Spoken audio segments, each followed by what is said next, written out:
Hi, I'm Jon Ingold, and I'm the narrative director of Inkle, and we're an independent narrative game studio, and we're the creators of Heaven's Vault.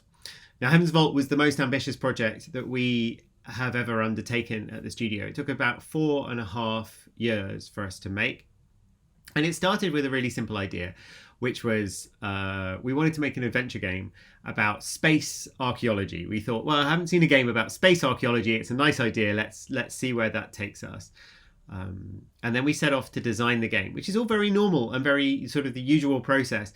Except we got stuck on a problem, which is, what's the point of archaeology? What's it for? Why is it interesting? Why do we want the player to do this? Why would a player want to explore the past? Why does it matter? And in a way, that's a strange thing to get stuck on, because in a game, normally the game tells you to do something, go kill these monsters, go free this city, whatever, and off you go and you do it. And you don't really question whether it's important or not. But archaeology is slow and it's thoughtful, and it's really about trying to come to an understanding of what came before. And that's not going to give anyone an adrenaline surge. No one's going to talk about our chunky combat mechanics.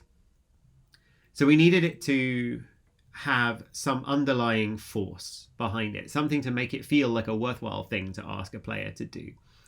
And that set us off on quite a long period of research, actually, quite an interesting period of research too. I started off with a sense of archaeology that was very grounded in the romanticized and the glamorized version of archaeology that was put forward in the 20s and the 30s, when Egyptology was a sort of thing that rich people did for fun. And very much a thing that rich people did because they could. They went to other countries, maybe Egypt, maybe, some areas of Africa, some areas of Japan and India, and they found things using the resources they had to dig them up, which the local people didn't have, and then they took them away. And they kept them, and some of them they put in museums, and they gathered round and they gained social status from that, and some of them they probably kept and sold, and they became very valuable. It was sort of very close to being theft, actually. And although there was some scientific work being done and some documentation and some historical understanding going on at the same time, that wasn't what made people do archaeology or even allowed them to do archaeology. It was really the pursuit of stuff that was the driving force at that time. And that's where I started from. And I thought, wait, I can't make a game which is just about going to other places and stealing their things and walking away. That doesn't sound okay. Like, we talk about Lara Croft as the Tomb Raider, but a raider is someone who takes things from someone else by force.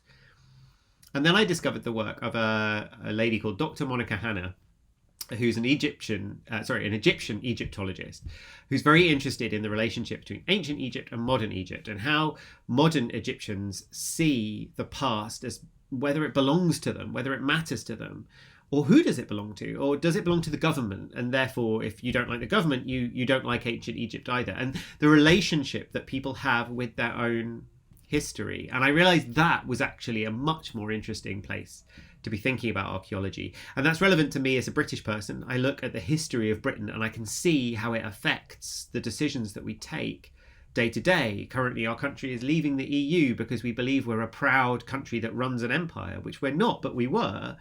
The past, the stories we tell about the past are affecting the decisions, and are going to affect the jobs and lives and prosperity of all the people, that I live with. They're going to affect me as well.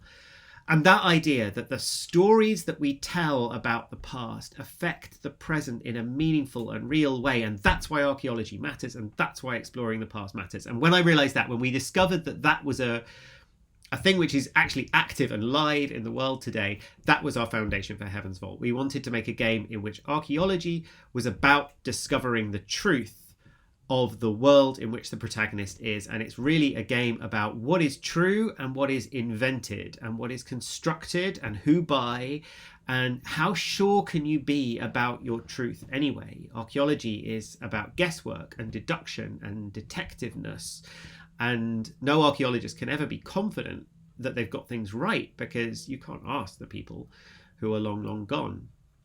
And that idea that the truth matters even though we don't know necessarily what it is feels to me not only very relevant to the modern day context, but also, I think, very interesting as an idea to explore in an interactive way. And that's the heart and soul of Heaven's Vault. And yet we created an artificial language to give the player a way to engage with the history and to try to interpret it.